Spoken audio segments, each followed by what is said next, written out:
Welcome to episode 22 of the Thelma Tapes, the Living Memory Association podcast.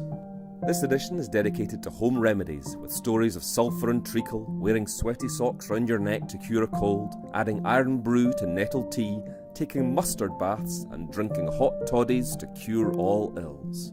Back in time we go. A sweaty sock was for a sore throat. I never had one, but that was a cure. Oh yes, what you did was you got a linen hanky and you put it in cold water and run it out. And then you got a piece of flannel and wrapped the cold water, the cold hanky went in just round your throat here. And then you got a piece of flannel, or it had to be flannel, and it had to be a linen hanky. And if you tied that round your neck, and then a sock.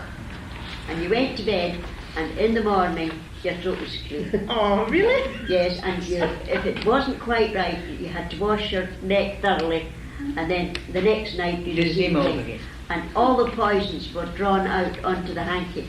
And if it was dry in the morning, then it had worked. Really? If it wasn't, I still do it. A wee bit difficulty getting a piece of flannel now. What if it's not a sweaty sock? Is that not No. sock? Brown paper next to the skin. Iron it first. You ironed the brown paper, put it on your chest, and that Remember kept that. your chest. It was like a chest protector against the cold winds. That's what they did. We were talking about Epsom salts. It's one of the finest things for soaking your feet, and it actually softens your nails and makes it easier to cut them. Really? I've never yes. heard that one. Oh yes, Epsom salts. definitely. Well, if you came in and you were frozen, you were cold, the bath was filled up, mustard put in, and you would go right into that and lay in that and keep it boiling. You used to get tins of mustard, big tins of mustard, Coleman. Coleman's mustard. And I told you, I told you when you came out. You never when I complained was in your house that you were ill because you had a corn. If I cut your finger, you got a toddy. A toddy for everything. Oh, a hot toddy. Oh, my Oh, but goodness. just oil. I had scabies a wee bit on the back of my hand, and the school made me go up to somewhere in the south side, and they put me in a bath and they scrubbed me with a scrubbing brush, and I had nothing else on me. My mother says, "You're not coming back here again." I says, "No, I'm not."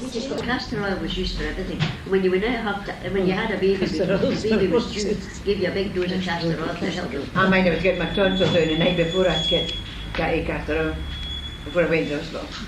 See, there was never any problem for me because I had no smell. My mother had to. Brother held my feet. My sister held my hand. My mother held my throat and said to pour it down. And I went to get my tonsils out, and I said to the nurse, "I'll be sick." And she said, "You're sick. You'll get more." So it was a night nurse came round, and I said, I was crying, I said, "I've been sick," and I said, "I'll get more." No, my dear, you just didn't bother. You won't. So and I always remember that nurse. But castor oil. I feel myself if I've got baking soda, salt and vinegar in the house, I'm covered for everything. Oh, really? Yes. Oh, what do you do with For vinegar? remedies as well as for cooking. Yes. What do you do with the vinegar? Polish my furniture. Polish the furniture. That's a good one. Oh dear. And you take it for health things as well? No. Just no, on your no, fish no. and I chips, use it, huh? I mix it with hot water. And it makes a lovely polish in the Is that? furniture. Do you know? I didn't know. I know you can wash your Wash your windows. windows with it. No, but Yeah. you can. If you do it, it's far better than the wax polish. Is that right? Well, it doesn't leave streaks. No, of course not. So that was vinegar you always keep, and bicarbonate of soda. Vinegar, baking soda, well, bicarbonate and salt. And if I've got these three things, I feel I'm covered. What else do you do with the salt? Well, if I cut my fingers, I use it in Cut water. your fingers? Well, you know, if you get any cut or grazes or anything like that. Greggy, powdered what is Greggy? It's supposed to be powdered rhubarb root. I don't know that. No, it's not rhubarb, it's another powder. Gregory's powder. Gregory's powder. And that was crushed rhubarb. Rhubarb root. Rhubarb root. If you took rhubarb leaves, you would die. That's a well-known fact. And what was it for, Gregory's powder? It was an aperient, it was a laxative. And tone up your system. Sulphur and treacle. I think it was for a spring clean. Sulphur and treacle. Now, at the end of the winter, you were given a dose of sulphur and treacle. And that was because you'd been having a lot of stodgy food, because you couldn't get any greens.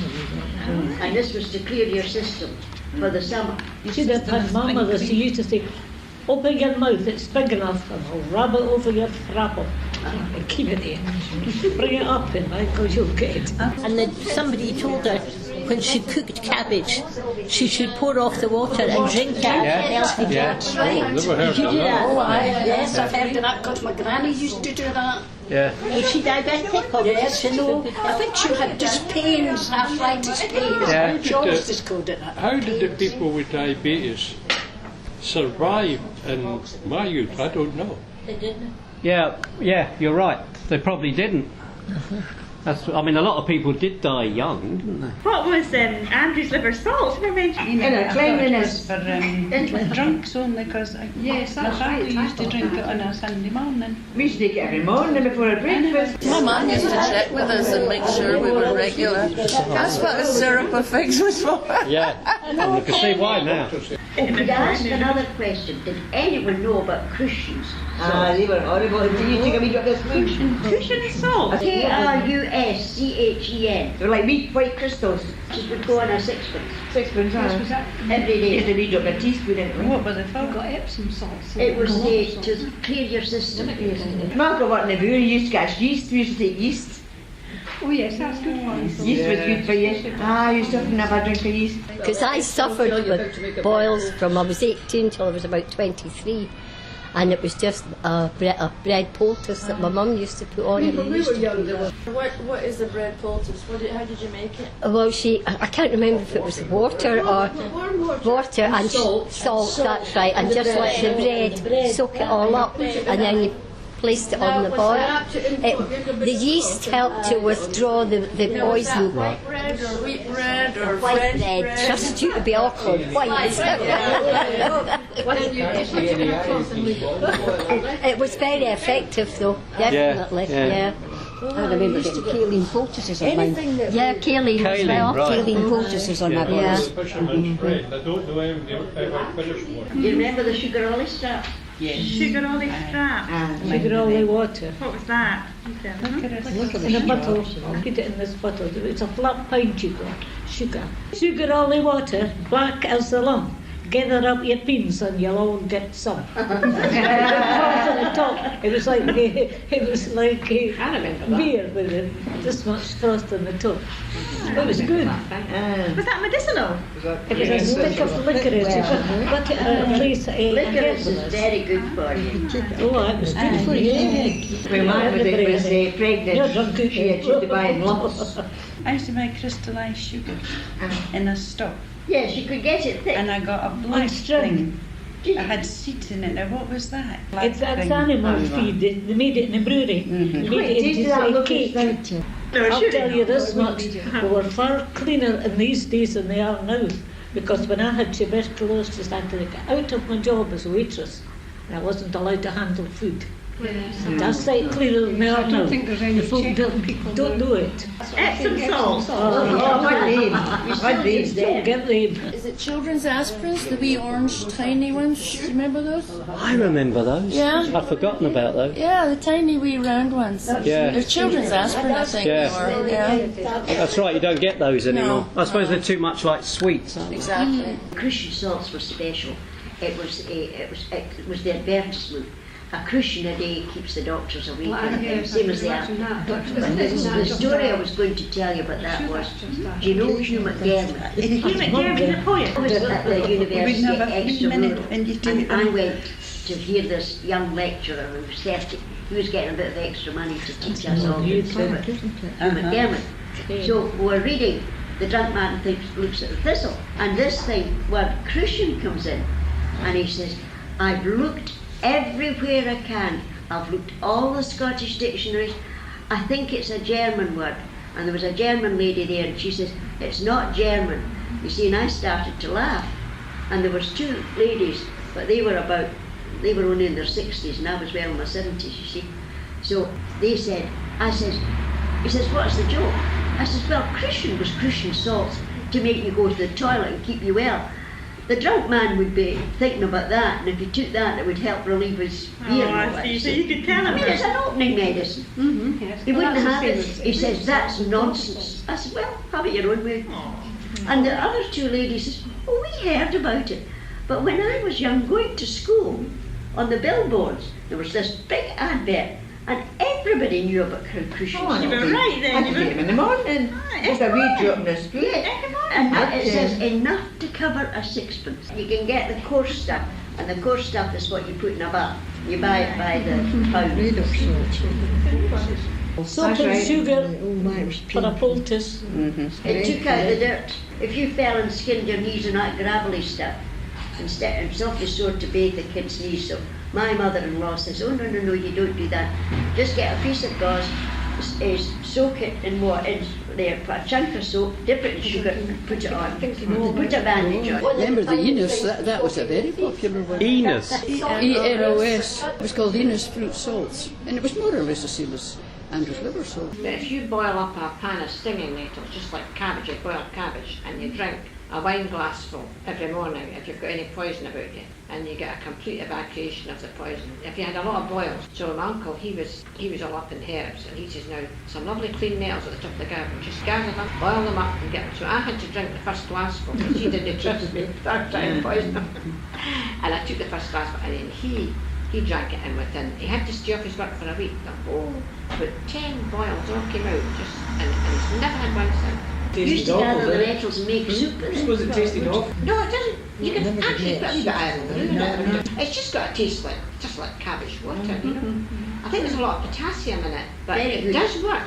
It does work. If you had a boiling your big toe or anything like that, you know, you take a few glasses of that and boy, that's just And another thing, the miners long ago, my uncle, he was living in Wales, and he became a physiotherapist and a dietitian. That's how I knew about all the herbs. And he said the miners there, every fortnight, they used to get a big flask of nettle tea with them. Not every day, just once a fortnight, they took their nettle tea.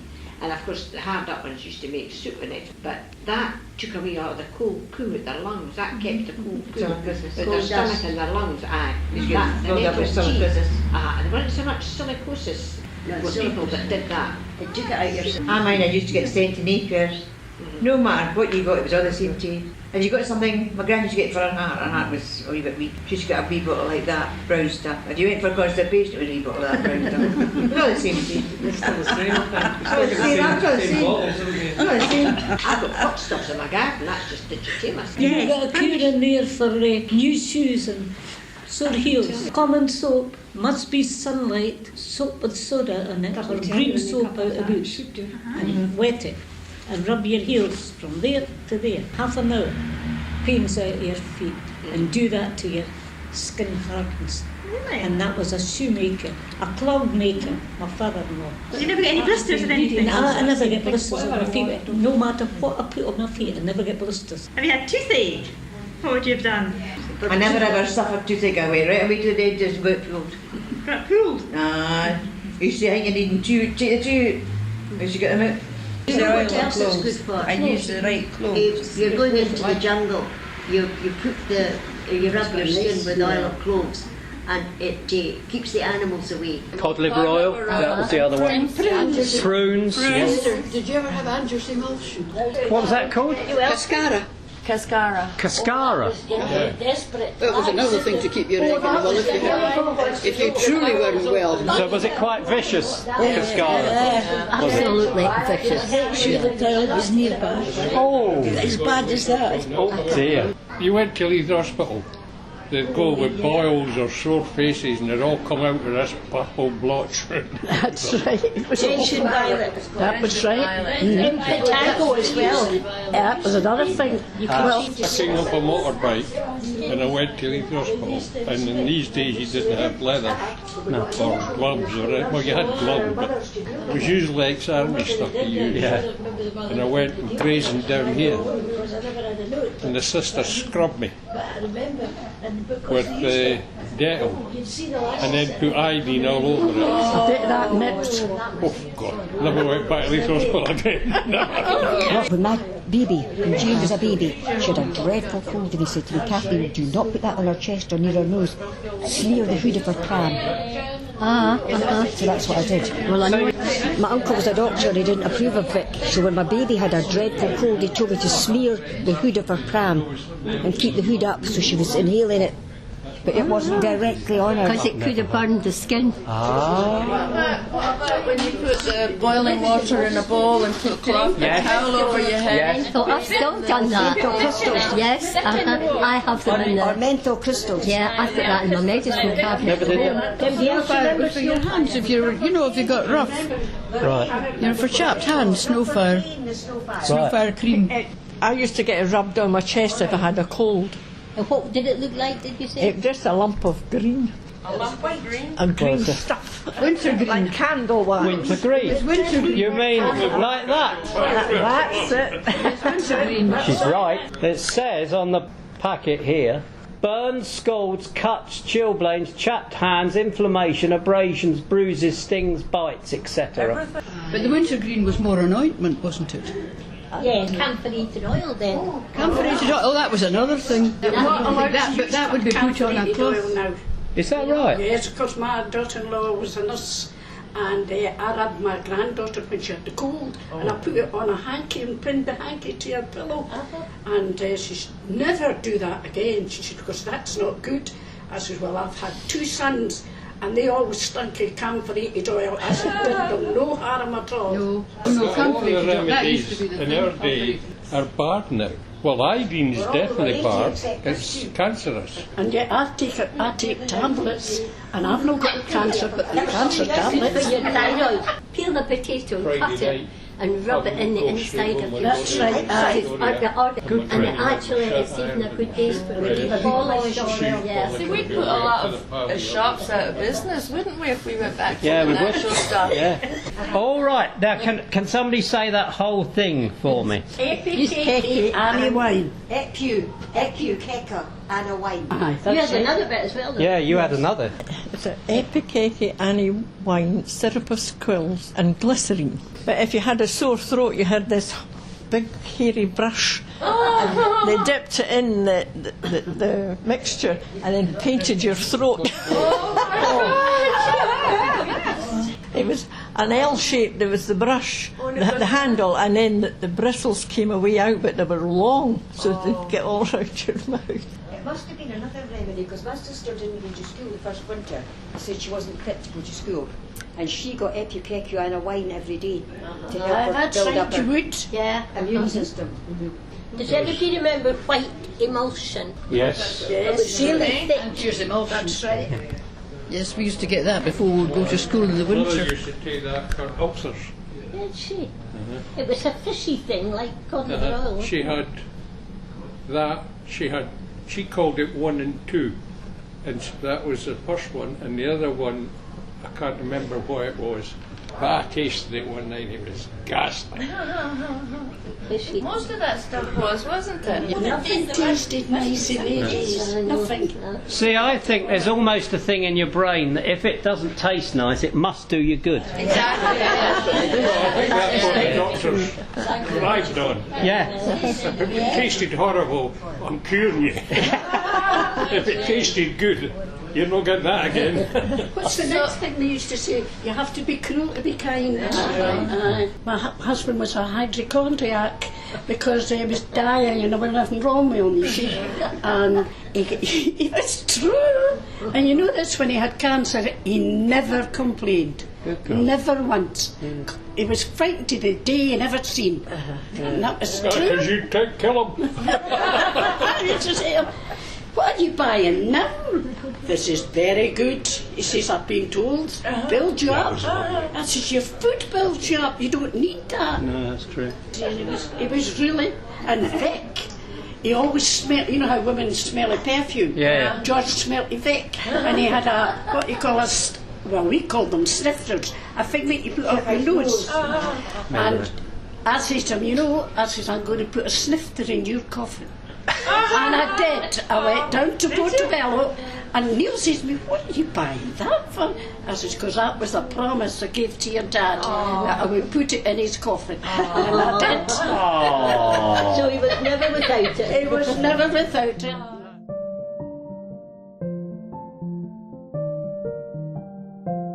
Thank you so much to Evelyn, Miles, Heather, the Crosswinds Reminiscence Group of 1993, and our visitors from Trust Sheltered Housing for sharing their wonderful memories with us. If you have a story to tell of days gone by, please pop in to see us at the Little Shop of Memory in Ocean Terminal, Leith, or at our new branch in West Lothian at the Centre, Livingston. You can also follow us on Twitter at Thelma Scotland, catch up on our regular events and workshops on Facebook, or check out our amazing videos and photos on our YouTube channel by searching for the Living Memory Association. Our brand new website can be found at www.livingmemory.org.uk, and it hosts over 3,000 stunning photos of the past. Until next time, we bid you farewell.